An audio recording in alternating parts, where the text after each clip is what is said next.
محدثین نے حضور سے جو باتیں منقول تھی ان کو لیا اور وہ پوری امت پر احسان کر گئے کہ اگر جمع نہیں کرتے تو اس میں بہت سارے لوگ تھے ملا دیتے کہ یہ بھی حدیث ہے، پتہ چلا وہ حدیث ہے ہی نہیں، وہ کسی اور کی بات تھی، وہ کسی کی اور بات تھی، کسی کی اور کی بات تھی، اس کو کہا حدیث ہے۔ تو محدثین کا احسان امت پر یہ ہے کہ انہوں نے اقوال رسول جو کچھ بھی آقا نے فرمایا وہ بالکل کلیئر طریقے سے پیوریفائی کر کے ہمارے سامنے پیش کر دی۔ اب اس میں کوئی شک نہیں ہے، جو ہمارے سامنے امام بخاری نے پیش کیا، امام مسلم نے پیش کیا، امام ترمذی نے پیش کیا، جو صحاح ستہ حدیث کی کتابیں ہیں جس میں حدیث جمع کر دی گئی ہے، ان محدثین کی بے پناہ محنت ہے، جد و جہد ہے، انہوں نے اپنی عمریں کھپا دی اس بات میں، ایک ایک حدیث کو صاف ستھرا کرنے میں، ایک ایک حدیث کی تحقیق میں کہ یہ رسول کا فرمان ہے کہ نہیں، تب جا کر کے اس کو لیا ہے۔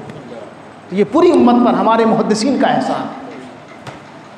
اقوال رسول کو جمع کیا۔ پھر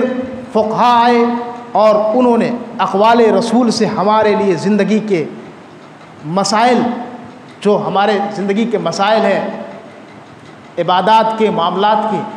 ایک ایک حدیث سے انہوں نے مسئلہ نکالا کہ رسول اللہ صلی اللہ علیہ وسلم نے ایسا کیا، ایسے خرید و فروخت کی، ایسے نماز ادا کی، اتنی رکعت نماز ادا کی، اتنی تسبیح پڑھی، سجدے میں اتنی تسبیح پڑھی، انہوں نے نکالا حدیث سے، ان کا بڑا احسان۔ صوفیہ آئے جنہوں نے ہمیں کیا بتایا؟ اخلاق رسول۔ محدثین اقوال رسول،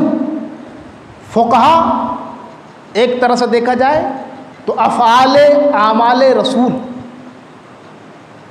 اور صوفیہ احوال اخلاق رسول۔ سیرت، تینوں میں سیرت ہے، رسول اللہ صلی اللہ علیہ وسلم کا اقوال بھی ہمارے لیے سیرت ہے، اور آپ کے اعمال و افعال بھی ہمارے لیے سیرت ہے، آپ کے احوال و اخلاق بھی ہمارے لیے سیرت۔ صوفیہ اخلاق اور احوال پر گفتگو فرمائی، انہوں نے ایک ایک پہلو کو نہ صرف لیا بلکہ برتا، اپنی زندگی میں برتا۔ وہ صرف صوفیہ کی وہ جماعت ہے جو کہنے سے زیادہ اپنے لیے اس پر برتنے میں یقین رکھتے ہیں، تاکہ لوگ مجھے دیکھ کر کے سیکھیں، مجھے دیکھ کر کے سیکھیں۔